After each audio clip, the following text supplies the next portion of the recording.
Et c'est reparti pour les perles de Twitter. Aujourd'hui, c'est au tour de notre ami Idriss qui a retweeté cette vidéo où l'on voit Thomas Pesquet dire « C'est vraiment des températures pendant la rentrée atmosphérique, des vitesses, tout est en fait multiplié, le danger, l'intensité, et là on va vraiment aller très loin, aussi loin qu'aucun être humain s'est jamais éloigné de la Terre. » et rajouter ceci. C'est vrai que maintenant, en me disant ça, quand je regarde la Lune le soir, ça me fait quand même un petit frisson, parce que c'est pas la même chose de se dire « mais attends, est-ce que c'est humainement possible d'aller là-bas ?» Voilà. Il n'en fallait pas plus à notre ami Idriss pour partager cette vidéo et semer le doute parmi sa communauté. Sauf que ce partage lui a apparemment valu pas mal de critiques et il a dû s'expliquer. Et son explication, comme vous pouvez le voir, va plutôt dans le sens de la théorie selon laquelle aucun homme n'est allé sur la Lune. Ah ben tiens! Mais alors, quand Thomas Pesquet dit ceci...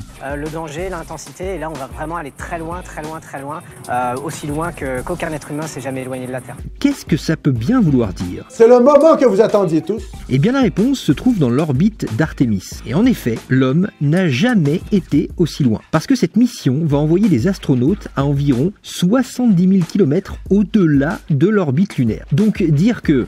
aussi loin qu'aucun être humain s'est jamais éloigné de la Terre. Eh ben, c'est vrai. À titre de comparaison, la mission Apollo n'a été qu'à 200 km au-delà de l'orbite lunaire. Donc oui, les ordres de grandeur n'ont rien à voir et personne n'a jamais été aussi loin. À présent, intéressons-nous à ce passage. C'est vrai que maintenant, en me disant ça, quand je regarde la Lune le soir, ça me fait quand même un petit frisson, parce que c'est pas la même chose de se dire « mais attends, est-ce que c'est humainement possible d'aller là-bas ?»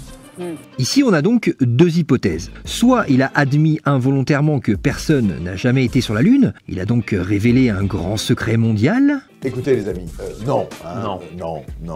Soit il est tout simplement en admiration, en extase devant un exploit technique et technologique qui est le voyage vers la Lune. De la même manière que je m'extasie devant plein d'exploits qui ont déjà été réalisés. Par exemple, je me demande comment des êtres humains ont réussi à envoyer un robot sur Mars et le contrôler à distance, même si je sais que l'exploit a déjà été réalisé. Je me dis, merde, mais comment c'est possible d'envoyer un robot aussi loin? C'est pas possible ça! Et bien sûr, la vidéo en question partagée par notre ami Idriss oublie soigneusement de montrer les passages où le présentateur et Thomas confirment qu'il y a déjà eu des alunissages. 3 ans, peut-être 4 ans, et ben ce sera le grand retour de l'homme et de la femme sur la Lune. Alors, vous parlez d'équipage, 12 hommes, tous américains pour l'instant, ont marché sur la Lune déjà.